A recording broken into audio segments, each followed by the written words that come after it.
Bismillahirrahmanirrahim. Assalamualaikum warahmatullahi taala wabarakatuh.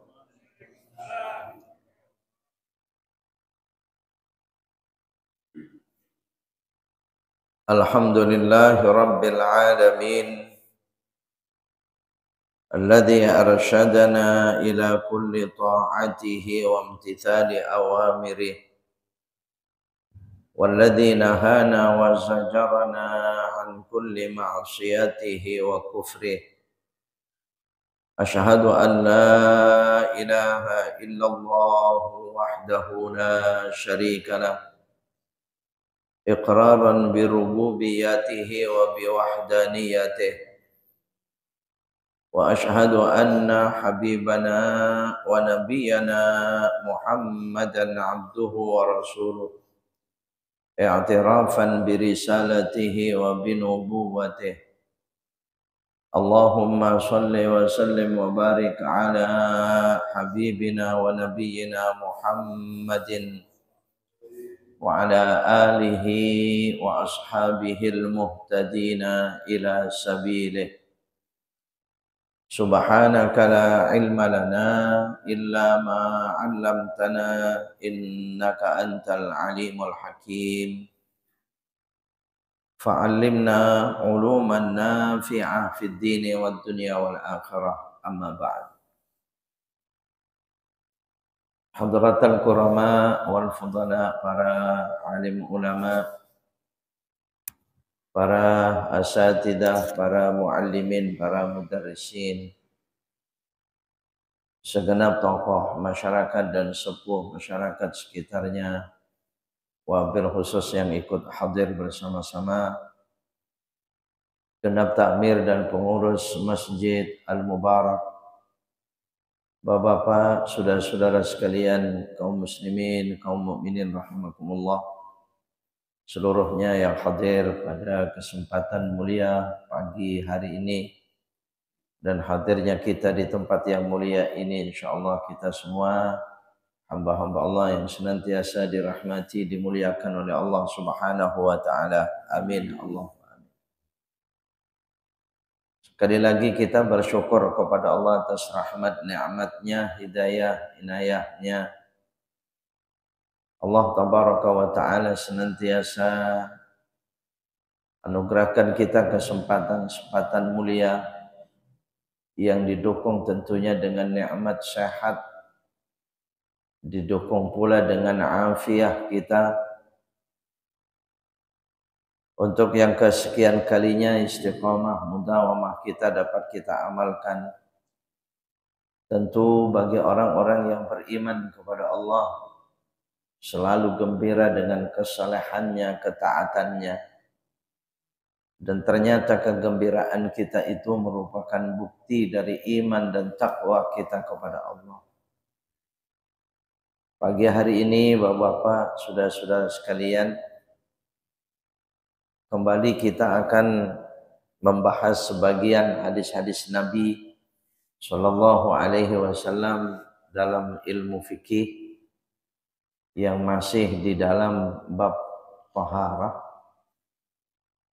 di mana bapak saudara sekalian, namun teringat ini kita telah masuk Dzulqa'dah ya. Kita sudah berada di bulan Dzulqa'dah yang termasuk salah satu bagian daripada bulan mulia yang 4 bulan disebut dengan Ashhurul Hurum atau ashhurin minha arba'atun hurum, yaitu Dzulqa'dah, Dzulhijjah, dan Muharram, Rajab.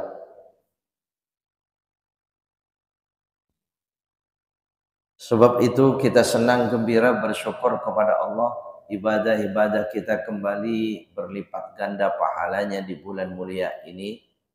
Dan teringat Bapak, saudara-saudara sekalian, dengan hadis Nabi Sallallahu Alaihi Wasallam yang khusus amalan di bulan Dzulqa'dah atau di bulan Hurum.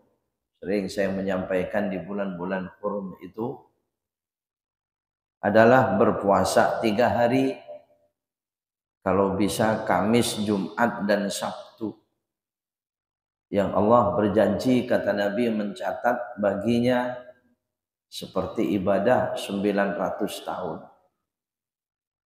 Maka kita orang-orang yang saleh, insya Allah ketika sampai di suatu tempat atau waktu yang ditawarkan oleh Nabi, mau tidak dengan keberuntungan besar, maka tentu kita akan mengamalkannya dengan sebaik-baiknya.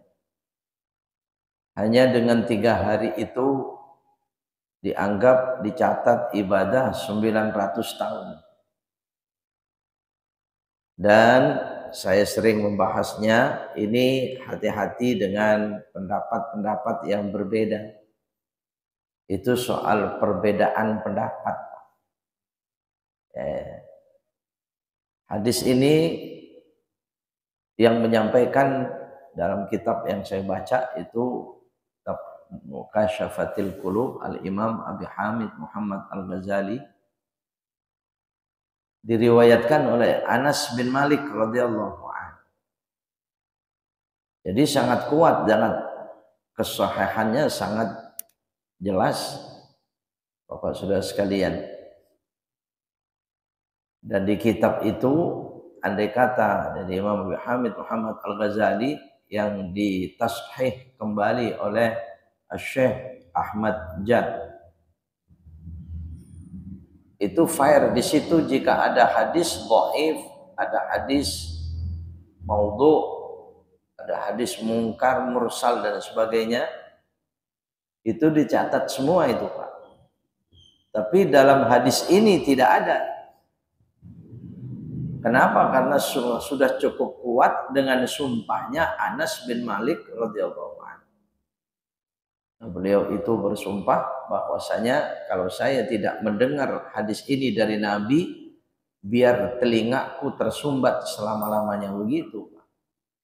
Maka ini menurut kitab itu ya sangat dipercaya kesahihannya. Tapi ada orang yang berbeda, jadi hadis ini dipertentangkan, jadi tidak ada misalnya.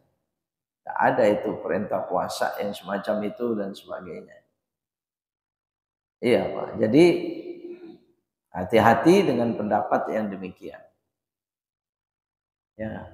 Padahal sebenarnya hal-hal atau hadis semacam itu tidak satu. Beberapa banyak hadis yang diragukan oleh mereka itu tentang perintah atau kesahihannya hadis tersebut. Ketika berbicara tentang fadailul a'mal, ya, keutamaan-keutamaan amal, seperti puasa tadi itu 3 hari ibadah 900 tahun. Itu antara percaya dan tidak, itu tetap masih lebih menguntungkan yang percaya. Tetap lebih beruntung orang yang yakin, yang melaksanakan. Misalnya, seandainya Nabi tidak bersabda seperti itu, hadis itu bohong misalnya, Pak. Jadi nggak benar itu, Nabi tidak pernah bersabda, 900 tahun itu nggak benar. Misalnya semacam itu. Tapi kita melakukan puasa 3 hari di bulan ini, atau di bulan Dzulhijjah, Muharram, Rajab. Ya di mana salahnya? Dan tidak ada larangannya. Kemudian tetap saja dengan puasa kita itu mendapatkan pahala. Cuman 900 tahunnya itu saja yang tidak. Seandainya Nabi tidak bersabda begitu, Pak. Ini seandainya. Tetap saja masih beruntung kita. Puasa hari Kamis, Jumat, Sabtu, masih beruntung kita, masih mendapatkan pahala. Nah, tetapi kalau Nabi benar-benar bersabda semacam itu, 900 tahun itu ternyata di hadapan Allah itu ada.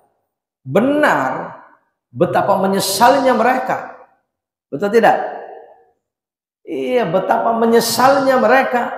Ya Allah, ternyata benar ini yang 900 tahun, ya Allah. Kenapa saya dulu tidak yakin? Kenapa saya dulu tidak membenarkan? Tidak mengamalkan? Begitu kan? Iya. Jadi hati-hati saudara sekalian, pelemahan terhadap amal-amal soleh kita. Banyak itu kelompok-kelompok yang masih terus berlanjut berusaha melemahkan keyakinan kita terhadap amal-amal yang menguntungkan kita, menguatkan kita kaum muslimin. Ya, hilang nanti keutamaan semacam itu. Berhati-hati saudara sekalian. Tinggal kita katakan, ya sudah, ente pendapatnya semacam itu, saya beda. Tinggal begitu saja, Pak. Karena sudah jelas kitabnya ada, dalil hadisnya ada, dan andai kata bohong pun juga masih kita tidak disalahkan, masih beruntung. Tapi kalau mereka itu ternyata benar, kalau hadis ini benar, mereka pasti menyesal yang sangat tinggi. Nah itu Pak, jadi sekali lagi ya hanya teringat dengan hadis ini karena kita ini di bulan Dzulqa'dah dan melakukan 3 hari, Kamis, Jumat, Sabtu, tidak mesti di tanggal berapa, yang penting di dalam bulan Dzulqa'dah ya, atau barangkali yang penting mencapai 3 hari saja di bulan Dzulqa'dah, mungkin Yaumul Bid ya 3 hari, semoga saja. Bagi kita yang biasa puasa Senin Kamis, ya Kamisnya itu tinggal dilanjutkan Jumat dan Sabtu. Oh ya Rabb. Semoga saja janji Allah Subhanahu wa taala melalui hadis Nabi yang kita yakini ini benar adanya dan betul-betul Allah buktikan diberikan pada kita semua. Amin. Allahumma amin. Dan selanjutnya Bapak Saudara sekalian, ya hanya teringat pula di bulan Dzulqa'dah ini sudah banyak saudara-saudara kita berangkat melaksanakan ibadah haji ya. Dan banyak mereka sudah yang berangkat Masjidil Haram, Masjidil Nabawi. Ya, kalau masih agak awal-awal ini biasanya Masjidil Nabawi terlebih dahulu Madinah. Ya. Kalau teringat hadis Nabi SAW, hukukul muslim 'alal muslim, hak dan kewajiban sesama muslim. Oh, ternyata masih ada kewajiban kita untuk mereka yang berangkat melaksanakan ibadah haji, Pak. Apa itu? Mendoakan mereka. Mendoakan mereka. Karena itu hak mereka yang masih ada pada kita. Orang berangkat melaksanakan ibadah haji itu turun ke medan perang. Yang tidak tahu nasibnya seperti apa. Dia pulang atau tidak. Betul tidak? Orang pergi haji seperti itu. Ya. Oleh karena turun ke medan perang, nah itu perlu senjata. Ya, saya menyampaikan di acara-acara walimatus safar. Senjatanya yang paling bagus doa. Jadi semakin banyak yang berdoa, semakin banyak yang memberikan senjata. Yang membawakan senjata, insya Allah. Semakin bagus senjatanya, namanya perang, menang dia.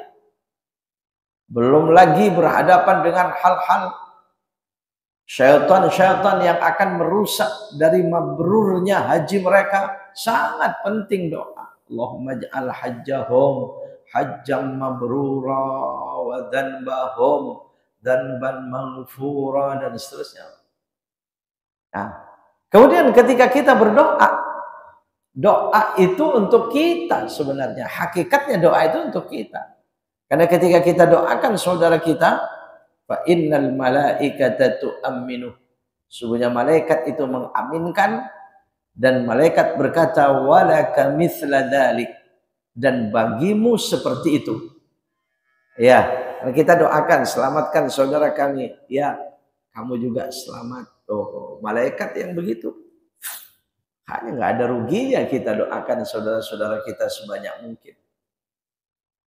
Ya, semoga saja mereka berangkat dalam keadaan sehat afiat, selama di sana sehat afiat, diberikan kekuatan lahir batin untuk menyelesaikan ibadah hajinya dengan sebaik-baiknya, sempurna, kemudian menjadi haji yang mabrur, makbul, diterima oleh Allah. Pergi sampai pulangnya dalam perlindungan Allah, keselamatan dari Allah Subhanahu wa taala. Dan bagi kita semua semoga dirizkikan senantiasa sampai ke Masjidil Haram, Masjidil Nabawi, haji ataupun umrah. Amin. Allahumma amin. Hadirin Bapak, saudara-saudara sekalian rahimakumullah, juga dalam sebuah hadis Nabi Shallallahu Alaihi Wasallam bahwasanya kita memakmurkan majelis-majelis semacam ini, itu ternyata kita ini dibanggakan oleh Allah di hadapan para malaikat.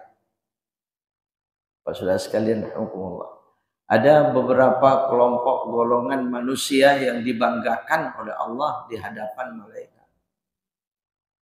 Coba Pak, kalau kita dibanggakan oleh sesama kita saja, sudah pasti itu orang hebat, orang bagus, orang baik, orang mulia.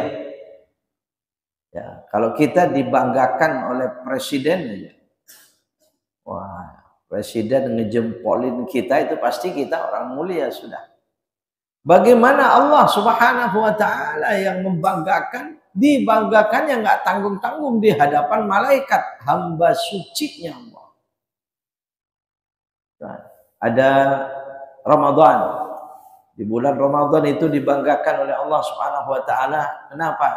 Karena kita tidak makan, tidak minum karena Allah, kita kurang tidur karena Allah, semua kita beribadah, baca Quran, sedekah, zakat, semua karena Allah. Maka sudah sekalian, Allah mengatakan pada malaikatnya, ya malaikati unzuru li abdi at-tariku syahwatahu li, at-tariku ta'amahu wa syarabahu li. Wahai malaikatku, lihat itu hamba-hambaku, mereka tidak makan, tidak minum, meninggalkan syahwatnya karena aku. Apa? Dibanggakan oleh Allah di hadapan para malaikat kita di bulan Ramadan. Ada lagi para remaja, pemuda-pemuda, itu dibanggakan oleh Allah. Kenapa? Karena mereka sebenarnya pemuda itu, remaja itu rentan mereka itu melakukan dosa. Ternyata tidak. Rentan pemuda itu kalah dengan syahwat, ternyata mereka menang. Rentan pemuda itu melanggar aturan-aturan, ternyata mereka taat. Rentan pemuda itu berat untuk ke masjid, ternyata ringan. Mereka ke masjid, ibadahnya bagus. Kalau ada remaja-remaja semacam itu, Allah membanggakan mereka di hadapan para malaikat. Sama, at-tariku syahawatahu li ajli. Mereka meninggalkan syahwatnya. Karena remaja itu rentan dengan ajakan syahwat, dan mereka ya rentan kalah itu, sekalipun tidak semua remaja ya.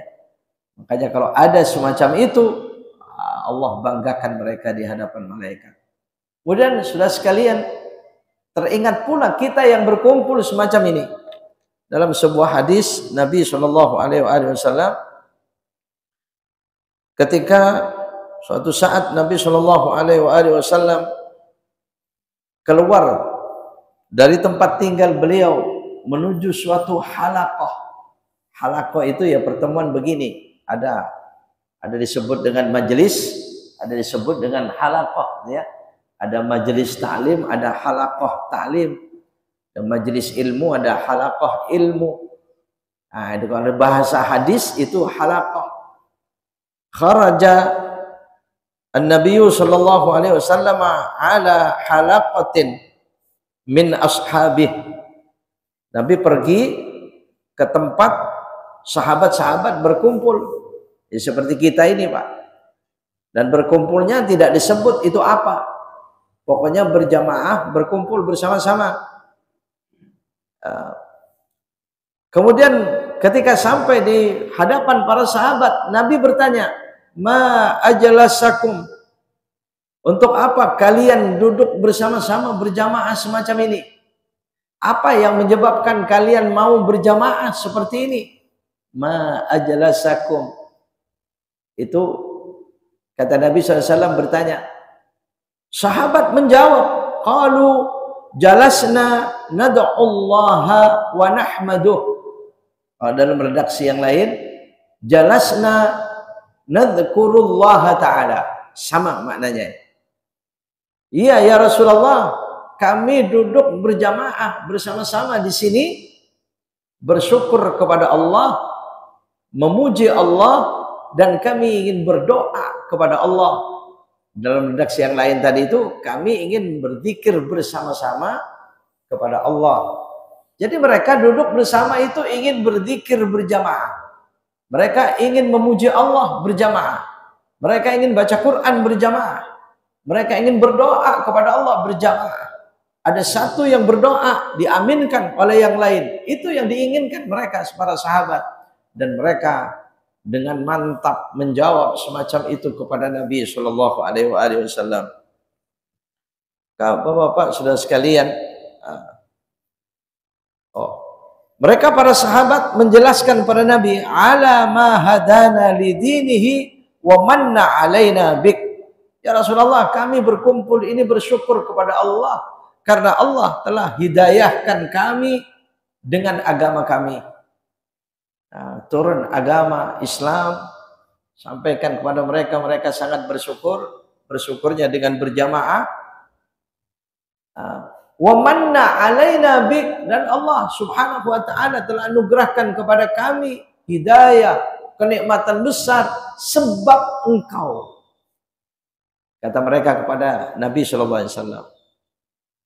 Lalu Nabi sallallahu alaihi wasallam bersabda, masih bertanya lagi, padahal sahabat sudah menjawab jelas seperti itu. Nabi masih bertanya, ya tentunya untuk menguatkan ya. Jangan dibilang, oh udah dijawab, mau nanya lagi kok, Nabi ngeyel sih. Takut dikatakan begitu ya. Kalau Nabi dibilang ngeyel, nanti menurunkan, merendahkan derajat kenabian. Wah ini nggak boleh Pak. Nabi masih bertanya, Allahumma ajlasakum illa dhalik. Apakah memang karena Allah kalian tidak akan duduk kecuali karena itu? Tidak kalian duduk berjamaah bersama-sama kecuali sebab itu? Masih ditanya begitu oleh Nabi. Padahal sahabat sudah menjelaskan itu. Tujuan mereka, niat mereka itu. Akhirnya sahabat bersumpah mereka. Qalu Allahu, atau mungkin wallahi ya Rasulullah ma ajlasna illa dalik. Iya ya Rasulullah, demi Allah kami tidak duduk bersama-sama kecuali niatnya itu, kecuali maksud kami itu. Masih dijawab dengan sumpah. Lalu saudara sekalian, ketika mereka sahabat itu menjawab dengan sumpah, baru Nabi bersabda, ama faqala sallallahu alaihi wasallam, ama inni lam astahlifkum tuhmatan lakum. Inni lam astahlifkum tuhmatan lakum. Ketahuilah bahwasanya saya sebenarnya tidak berarti memaksa kalian supaya bersumpah. Saya tidak meminta kalian supaya bersumpah. Karena mereka, para sahabat itu sampai bersumpah. Wallahi ya Rasulullah. Ya. Sudah sekalian, tuhmatan lakum ya, sebagai paksaan buat kalian, tidak. Wa innama atani Jibrilu alaihi salam, tetapi telah datang kepadaku malaikat Jibril alaihi salam, fa akhbarani, malaikat Jibril menceritakan kepadaku, annallaha azza wa jalla yubahi bikumul malaikah, bahwasanya Allah Subhanahu wa taala membanggakan kalian di hadapan para malaikat. Ini Bapak Saudara sekalian rahimakumullah. Wah, ya, jadi kita sangat bersyukur pada Allah Subhanahu wa taala kita berjamaah semacam ini. Apalagi di waktu duha semacam ini, Pak. Berat ini mau berangkat lagi ke masjid. Tadi subuh udah telat pulang dari masjid ya.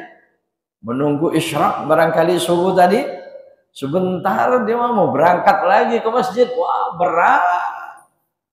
Apalagi hari Ahad, hari Minggu begini rentan dengan banyak acara-acara. Harus ya mungkin menunda acara-acara yang lain ya. Berat, kadang-kadang sudah niat berangkat, ada lagi itu yang ngajak ke tempat lain, ke acara lain. Jadi rintangan, jadi halangan. Ada lagi yang memang beratnya dari malam sudah banyak nggak tidur, pulang dari masjid, sarapan, perutnya sudah maju, sudah kelopak matanya turun gitu ya. Ini berat lagi, Masya Allah. Jadi istimewa. Pada waktu-waktu berat semacam ini bisa kita berjamaah bersama-sama. Andai kata di zaman Nabi kita dicari oleh Nabi. Ya, Nabi datang, coba di tengah-tengah kita tiba-tiba Nabi datang bertanya, kenapa kalian sahabat-sahabatku, kenapa kalian duduk bersama-sama berjamaah? Apa sebabnya? Untuk apa? Kira-kira kita jawab apa, Pak? Sama. Ingin memuji Allah, ingin berzikir kepada Allah berjamaah, begitu kan? Dan ini Bapak-bapak, saudara-saudara sekalian rahimakumullah, yang tentu sekaligus menjadi dalil dibenarkannya berzikir dengan berjamaah. Makanya saya aneh kalau ketemu orang itu masih mereka itu menolak zikir-zikir berjamaah. Ada nggak yang begitu, Pak? Hah? Kok kayaknya takut mau ngejawabnya gimana nih, Pak? Iya, coba. Mereka nggak mau dengan zikir-zikir berjamaah. Sampai selesai salat aja masih nggak mau berzikir berjamaah. Padahal imamnya itu sebenarnya ngajak zikir berjamaah. Wong dia dikencengin suaranya, betul? Kan ngajak berarti pergi dia. Ya kalau memang terburu-buru sekali-sekali penting ya nggak masalah, silakan saja. Tapi masa sudah 3 tahun habis sholat penting terus? Ini Pak, gimana cobaannya hadis Nabi SAW? Ada sahabat kumpul berjamaah. Nabi datang sampai ditanya semacam itu, ingin tahu maksud tujuannya. Ketika dijawab oleh sahabat, sama seperti tujuan kita berjamaah ini, Pak. Ternyata begitu jawaban Nabi. Kalian dibanggakan oleh Allah di hadapan para malaikat yang cerita kepada Nabi, malaikat Jibril. Maka saya ingin membahas hadis ini di mana-mana. Silakan orang yang tidak percaya dengan zikir berjamaah yang benar itu tanggung jawab sendiri, betul tidak? Sekalipun itu tidak wajib. Kalau ketemu dengan orang semacam itu jangan terus dimusuhi, Pak. Bukan. Tetap mereka saudara kita, sahabat kita, mereka insya Allah dengan ibadah-ibadah yang lain sama-sama ahli surga. Jangan terus dicap. Ente nggak mau berjamaah zikir-zikir habis sholat, nggak mau bareng-bareng neraka lu. Nah, ini jangan, ya enggak ada begitu ya. Tapi insya Allah, bahkan kita doakan mudah-mudahan sama-sama ahli surga semuanya ya. Cuman sayang, Pak. Makanya kita silakan hidupkan. Ada acara apa saja di rumah, panggil para tetangga, sahabat, baca Al-Quran, berzikir, doa. Betul. Ada acara apa saja, mau ulang tahun, mau 4 bulan kehamilan, 7 bulan kehamilan, mau menikahkan, ada macam-macam acara.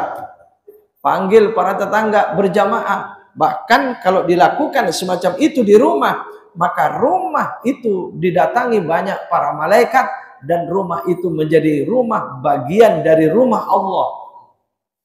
Baitun min buyutillah. Pada saat dilaksanakan semacam itu, Pak, zikir-zikir berjamaah, hidupkan dan tanamkan kepada remaja-remaja kita. Hati-hati sekarang ini anak-anak kita, ya remaja-remaja kita itu, Pak. Ya, sampai mereka itu tercuci otaknya beda dengan kita, maka mereka tidak akan mau lagi melanjutkan amalan-amalan kita ini. Kenapa? Karena kita orang tua, kakek neneknya disalahkan. Ya, berhati-hati, Allah. Ini dalam hadis Nabi. Maka kita sangat gembira pagi hari ini, insya Allah. Majelis ini termasuk orang-orang yang dibanggakan oleh Allah di hadapan para malaikat. Taqabbalallah, semoga diterima oleh Allah Subhanahu wa taala. Amin. Allahumma amin. Ini Bapak Saudara sekalian, teringat suatu hadis tentang yubahi bikumul malaika. Orang-orang yang dibanggakan oleh Allah di hadapan malaikat. Mari kita lanjutkan dengan kajian hadis fikih yang masih membahas di dalam bab najis, Pak, pada saat itu ya. Kalau ada yang ingat barangkali ya, bab najis, babu izalatun najasah. Liqaulihi fa qauluhu sallallahu alaihi wasallam tanazzahu minal bauli fa inna ammata adabil qabri minhu. Memang pembahasannya tentang fikih tentang najis, dan kita semua maklum apa najis, kita mensucikan najis, kita maklum semuanya, kita telah berilmu. Tapi maksud sekalian, dalam hadis-hadis Nabi ketika berbicara tentang bab fikih, sebenarnya tidak itu saja, tidak dalam semata-mata fikih, tapi dalam kehidupan ya, bahkan dunia bisa akhirat. Nah, dalam hadis ini Nabi memerintahkan agar kita berhati-hati dengan najis. Kemudian najisnya disebut oleh Nabi al-baul. Apa baul? Kencing. Ya, kencing. Sedangkan kencing ini banyak ya, banyak macamnya. Nah, namun Nabi bersabda tanazzahu minal baul. Berhati-hatilah dengan najisnya kencing. Tanazzahu, bersihkan, sucikan, dan hati-hati. Ya, najisnya al-baul, kencing itu. Apa kata Nabi yang sangat menakutkan? Fa inna amata adabil qabri minhu. Sesungguhnya paling beratnya siksa kubur, dalam redaksi lain itu inna asyadda adabil qabri. Kalau di sini inna amata adabil qabri, ya, sama maknanya. Sesungguhnya paling beratnya siksa kubur adalah orang yang kurang menjaga najisnya kencing, air seni. Karena memang ada kadang-kadang orang kencingnya sembarangan, itu kan ada, Pak. Nggak memikirkan itu jipratan najisnya. Ya sebenarnya nantinya bukan cuma kencing saja, najis apa saja. Pokoknya najis nggak boleh disepelekan. Kalau kita sepele, oh tanggung jawab kita nanti. Makanya saya sering itu ngelihat, Pak, kadang-kadang ya Arab di masjid itu suka ada, kalau di sini, oh iya, tangganya itu, tangga naik ke atas itu, saat itu sudah berada di tempat yang sudah bersih, ya kan? Sandal tidak akan naik ke tangga di sini. Ya, masjid ini, Masya Allah, mantap, Insya Allah terjaga, Pak. Ini ada kadang-kadang lepas sandal langsung ke tangga naik. Ada kan masjid begitu? Nah ini orang suka nggak paham atau mungkin kurang hati-hati, Pak. Yang satunya sendalnya dilepas di bawah, yang satu sendalnya naik. Ada begitu kan? Padahal kadang-kadang sudah dikasih bacaan, maaf, batas suci. Tetap saja itu sendal masih naik. Ya kalau sendalnya suci di bawahnya sih silakan saja, tapi kalau sendal, Pak, kita tidak mengerti di perjalanan ya. Nah takut ini, Pak, yang satu sendalnya naik basah, yang satu sendalnya di bawah basah, kakinya kan basah, itu nginjek bekas sendalnya orang yang naik itu, nyebar itu, Pak, najisnya nyebar itu. Allah, itu penyebaran najis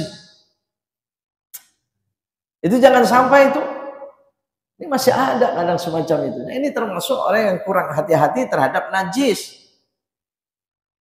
Ya, saya pernah melihat orang, dia itu tukang jaga sandal itu.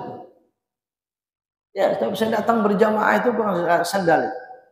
Mang dia turunin itu dari tangga-tangga itu, diturunin, dan dia megang air, siram dia bekas sandal itu. Oh, ini orang ini hati-hati ini berarti. Ya, Insya Allah ya. Jadi takut semacam itu menjadi penyebaran najis itu. Dipel sama dia itu bekas sendal itu disucikan. Ya. Jadi coba bayangkan, fa inna amata adzabil qabri, paling beratnya siksa kubur adalah orang yang enteng terhadap najis, sepele najis. Termasuk di sini minhu artinya minal baul, dari kencing itu. Makanya hati-hati kalau mau kencing berdiri, ya lihat situasinya, barangkali kalau di tempat kencing yang berdiri itu orang yang tidak bisa jongkok ya. Karena ada orang memang nggak bisa jongkok, Pak. Mau nggak mau dia harus berdiri, ya silakan. Padahal kencing berdiri itu sudah dilarang. Kalau bukan karena darurat, karena ada masalah. Ya, tapi kalau harus berdiri, ya bagaimana caranya supaya tidak ada jiprat? Apa namanya? Jiprat ya namanya, Pak. Percik itu. Iya. Karena itu kan mesti itu kalau laki-laki itu kencing begitu berdiri itu ke betisnya itu. Kalau celana ya ke celananya, Pak. Nah, tapi kalau di kamar mandi memang dia nggak bisa jongkok, walaupun ada kloset di situ nggak bisa jongkoknya, dia harus berdiri. Ada masalah ini, ada orang yang ngadu semacam itu. Saya nggak pernah Ustaz bisa kencing jongkok, itu nggak bisa. Jadi dia di dengkulnya itu pernah jatuh, dipasang Pak, besi itu ring itu besinya di dengkul, jadi nggak bisa nekuk dia. Sholatnya saja sebenarnya nggak bisa. Sholatnya duduk di kursi. Jadi mau kencing mau jongkok dia bagaimana begitu, nggak bisa nekuk dengkulnya. Saya berdiri dia. Apa terus orang begitu dosa atau dengan kencing? Enggak. Tapi coba ya lihat asyadda adzabil qabr ini. Nah, caranya bagaimana, Pak?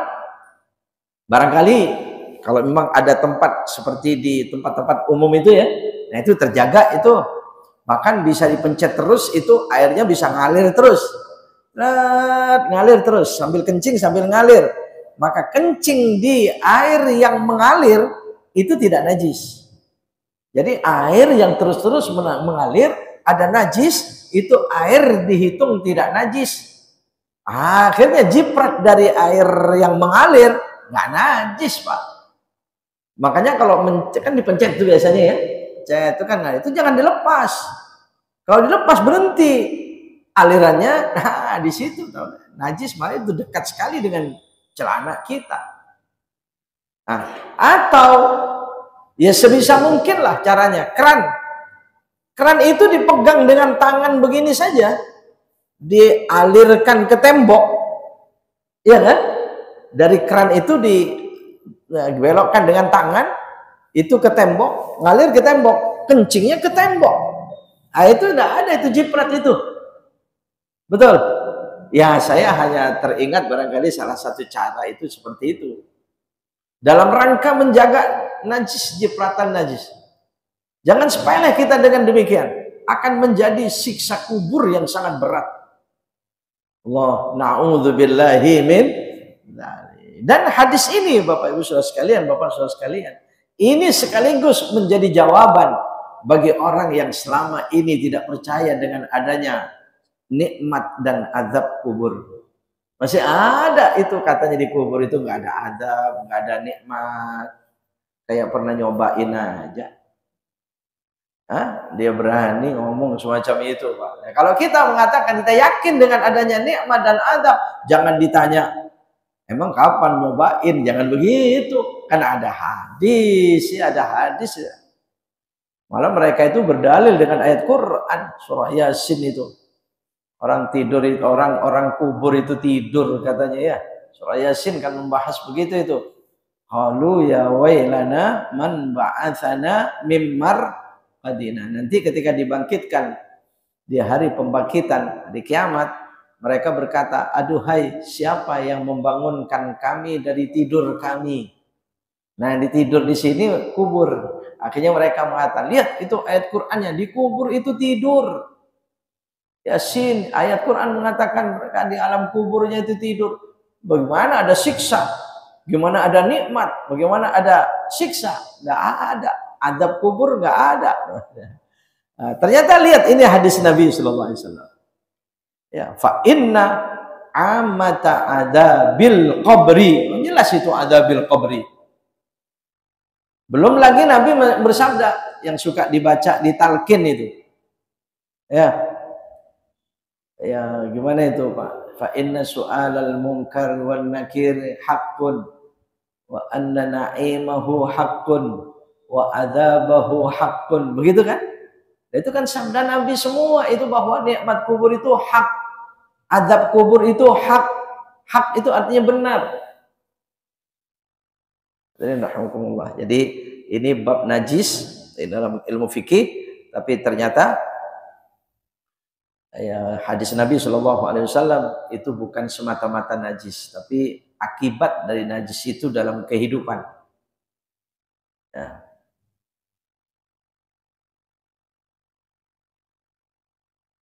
Wa hadisu Ibnu Abbasin radhiyallahu taala anhuma, an Ibnu Abbasin radhiyallahu taala anhuma, anna Nabiyya sallallahu alaihi wasallam marra biqabraini, bahwasanya Nabi sallallahu alaihi wasallam suatu saat pergi berjalan lewat di dua kuburan.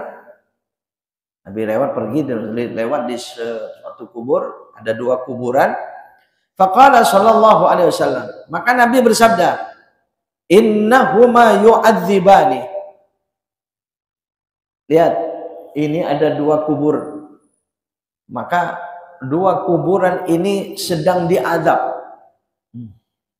Ya, kalau Nabi tahu, Pak, ya, melihat ke alam kubur itu, lihat, Nabi tahu. Nabi menjelaskan dua kuburan ini sedang diazab. Karena kan jelas, Pak, azab kubur ada kan? Nabi bersabda semacam itu. Lalu Nabi bersabda, wa ma yu'adzibani fi kabirin. Ketahuilah bahwasanya dia ini diazab bukan karena dosa besar. Wa ma yu'adzibani fi kabirin. Dia disiksa bukan karena dosa-dosa besar, bukan karena melakukan dosa besar. Amma ahaduhuma, salah satunya, kata Nabi, fakana la yastabri'u minal baul. Nah, karena kencing ini, Pak. Yang salah satunya ini disiksa karena dia sepele dengan najisnya kencing. Ya. Jadi tidak satu hadis, Pak, sampai sejelas ini. La yastabri'u minal baul. Jadi tidak membebaskan najisnya kencing itu, atau tidak mensucikan, dibiarkan saja. Wa ammal akhar, nah, yang satu lagi, fakana yamshi bin namimah. Yang satu lagi ini kebiasaannya kalau pergi-pergian itu suka namimah. Namimah itu adu domba, tukang fitnah. Kalau ini barangkali masih agak besar dosanya begitu ya, tapi tidak termasuk dosa kabair, bukan. Mungkin kadang-kadang cuma sepele-sepele, Pak, ngobrol berdua, ternyata namam dia tukang adu domba, ya, cerita ke sana, cerita ke sini, merusak ya persaudaraan, merusak rumah tangga, merusak persahabatan. Ada nggak begini kadang? Yang kemarin lagi masih senang-senang berdua, sekarang udah saling merengut, gitu ya. Itu karena cerita orang itu, ini penyebabnya itu namimah namanya. Nah, ini kuburan ini disiksa karena namimah. Ya. Nah, yang satu lagi ya karena najis kencing itu. Wah, ya, jadi jelas di sini kita memang harus berhati-hati dengan najis, Alhamdulillah. Waktunya ya. Amma hukmul mas'alati fil abwal, masih ada hukum masalah dalam bab al-baul, kencing ya, saya sebut baul. Fahiya arba'atu anwa. Di sini katakan ada 4 macam. Baulul adamiyil kabir, ada kencingnya anak Adam yang sudah besar, sudah tua. Wa baulus sabiyil ladzi lam yat'am, ada kencingnya manusia, anak Adam tapi masih bayi, dan bayinya laki-laki dan belum makan selain ASI. Dia belum makan selain ASI dan belum mencapai umur 2 tahun. Wa baulul hayawanatil makulah. Ada kencing binatang-binatang yang bisa dimakan dagingnya. Wa baulu ghairil makuli, dan ada lagi kencing binatang yang tidak bisa dimakan dagingnya. Jadi ada 4 macam, Pak. Macam-macam kencing. Ya, kayaknya kajiannya kalau sudah begini kok ya, babnya macam-macam kencing gitu ya, kayak nggak penting gitu ya Pak ya. Allah, ternyata ya Allah, bagaimana kita dengan semua ini? Beda ini Pak, hukumnya beda. Makanya di sini hukmul mas'alah fil abwab. Hukum masalah-masalah dalam bab air seni itu. Ya, ini dibahas satu-satu. Fa amma baulul adamiyil kabir fanajasun bi ijma'il muslimin. Kita maklum itu. Adapun air seni, air kencingnya orang anak Adam yang sudah besar itu jelas najis, dan itu ijma kaum muslimin itu sudah sepakat, tidak ada yang berbeda. Ya. Wa amma baulus sabir ladzi lam yat'am fanajasun indana wa indal ulama'i kafatan. Tetapi kencingnya anak kecil, bayi yang tadi belum makan selain ASI, selain air susu ibu, maka tetap dihukumi najis. Ini pun sepakat para ulama seluruhnya. Hanya saja berbeda cara mensucikannya, ya. Kalau kencing orang dewasa, ya jelas kita mensucikannya harus macam itu. Dihilangkan bendanya, ya bau, rasa, ya, warna dan sebagainya, itu harus. Ya, kenapa? Karena dia najis ainiyah, najis yang berbenda. Ya, dia najis ainiyah termasuk najis mutawassithah. Nah, sedangkan kencing bayi tadi itu mukhaffafah. Jadi cara mensucikan bagaimana? Cukup, yang penting siram, tidak perlu banyak, itu sudah suci.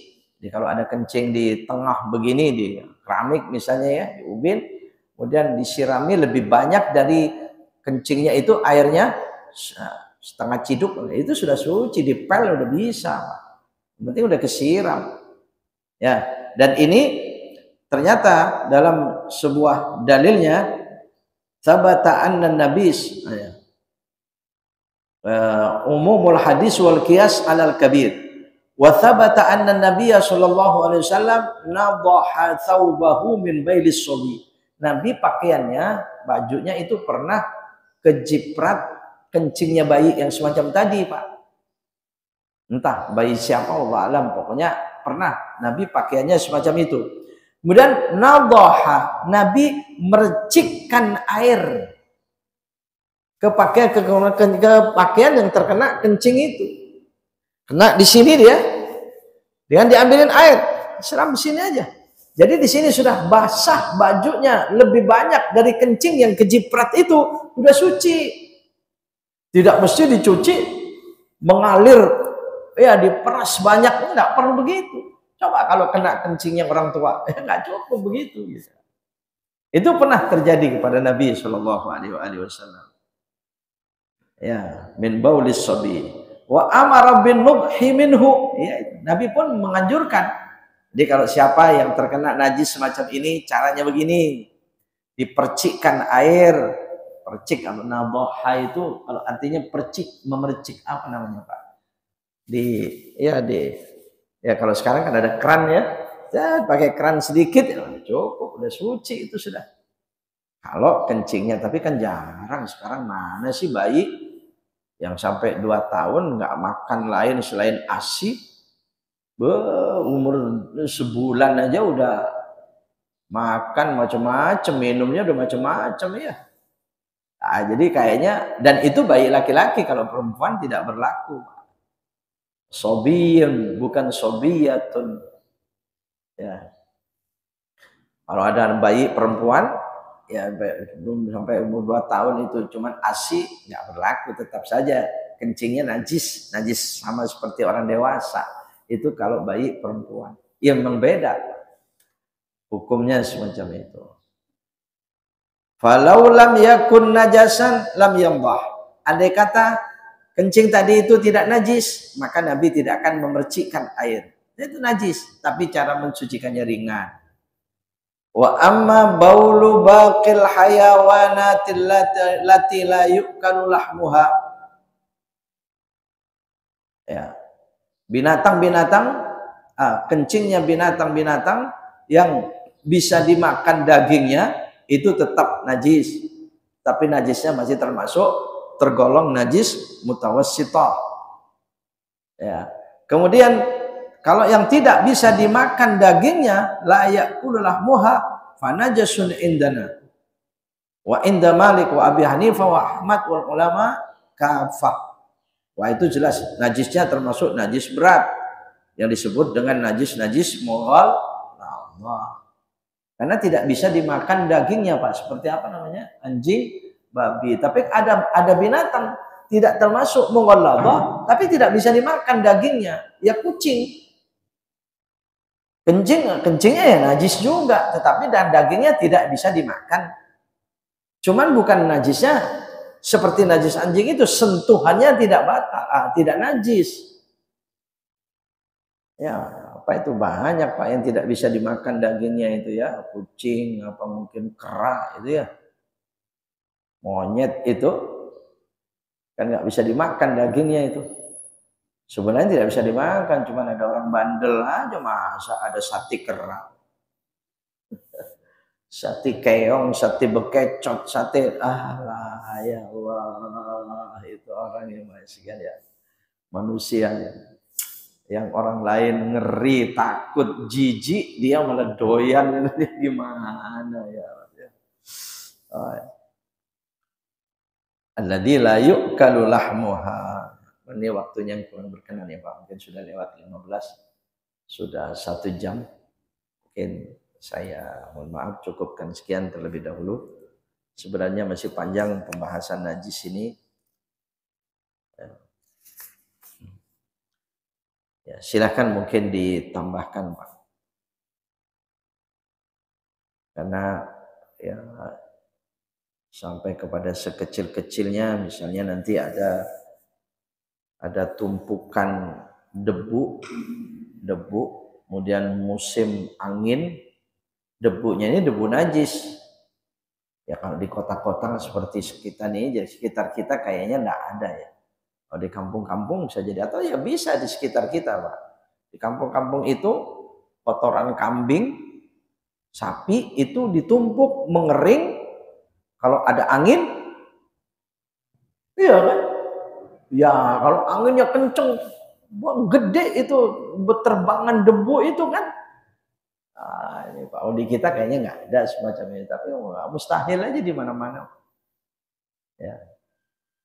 Ya Pak, mungkin cukup sekian terlebih dahulu. Silakan kalau ada tambahan.